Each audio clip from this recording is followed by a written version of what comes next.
Did you ever wake up in the middle of the night feeling like you're not alone? Not just a feeling, but a certainty, like someone is right there watching you, waiting for you to notice them? My name is Emily. I'm 22, and I never believed in ghosts or demons. I always thought scary stories were just that, stories. But what happened to me last year changed everything. It was late November. I was home from college for Thanksgiving break. My parents live in a small town in Ohio, in an old house that creaks and groans when the wind blows. I always thought it was cozy, but that night it felt different. I remember it was freezing outside. The wind was howling, rattling the windows. I was lying in my childhood bed, scrolling through my phone, trying to fall asleep. My parents were already asleep down the hall. I turned off my phone and pulled the covers up to my chin. The room was pitch black, except for the faint glow of the streetlight outside. I closed my eyes and tried to relax, listening to the wind. I must have drifted off because the next thing I remember is waking up. But something was wrong. I was lying on my back, staring at the ceiling, and I couldn't move, not even a finger. At first I thought I was dreaming, but everything felt so real. I could see the shadows on the ceiling, the outline of my dresser, and the curtains moving slightly in the breeze. I tried to sit up, but my body wouldn't respond. Panic started to rise in my chest. I tried to call out for my mom, but my mouth wouldn't open. It was like I was trapped inside my own body, screaming silently. That's when I saw it. In the corner of my room, near the closet, there was a shadow. At first, I thought it was just a trick of the light, but then it moved. It was tall, almost reaching the ceiling. It didn't have a face, just a dark, shifting shape. It felt like it was looking right at me, even though it had no eyes. A cold wave of fear washed over me. The shadow started to move closer. It didn't walk, it just glided across the floor, silent and smooth. I could feel the air in the room grow colder with every inch it moved. My heart was pounding so hard I thought it might explode. I tried to scream, to move, to do anything, but I was completely paralyzed. The shadow stopped at the foot of my bed. It leaned over me, and I felt a crushing weight on my chest, like something was sitting on me. I could barely breathe. I could see my breath in the air, even though the room shouldn't have been that cold. The shadow leaned in closer, and I swear I could hear it whispering my name. Emily. The voice was low, broken, and it echoed inside my head. I felt tears streaming down my face, but I couldn't wipe them away.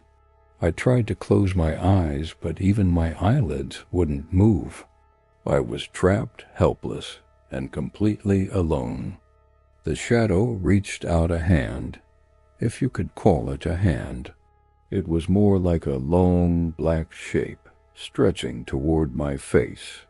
I felt a chill run through my entire body, like ice water in my veins. I thought I was going to die. Then, suddenly, the hallway light flickered on. I heard my dad's footsteps coming down the hall. The shadow jerked back, shrinking into the corner, and then it was gone. I could move again. I sat up, gasping for air, my whole body shaking. My dad poked his head in the door, asking if I was okay. I wanted to tell him what happened, but I couldn't find the words. I didn't sleep for the rest of the night.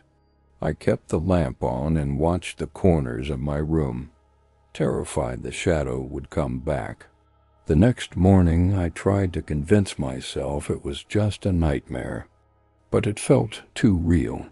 I started searching online for answers. That's when I found out about sleep paralysis. It's a condition where your mind wakes up, but your body is still asleep. You can't move, you can't speak, and sometimes you see things that aren't really there. But here's the thing.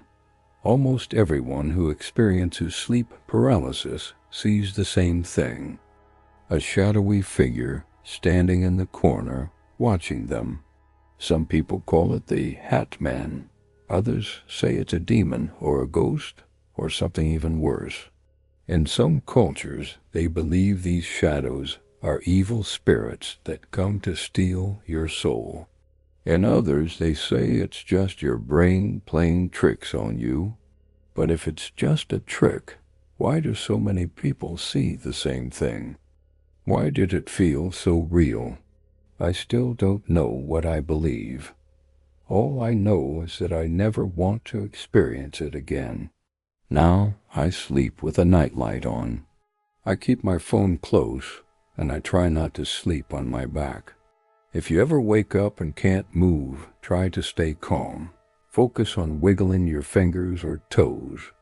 Remind yourself that it's just sleep paralysis, and it will pass. And if you believe in the supernatural, maybe keep something comforting by your bed. A cross, a lucky charm, whatever helps you feel safe. But most importantly, talk about it. Don't keep it to yourself. Sharing your story can help you and others feel less alone. You'd be surprised how many people have gone through a similar experience. Have you ever experienced sleep paralysis? Have you ever seen a shadow figure in your room? Tell me your story in the comments. Let's help each other feel a little less afraid. If this story made your heart race, please like the video, subscribe to the channel, and hit the bell so you never miss a new animated horror story.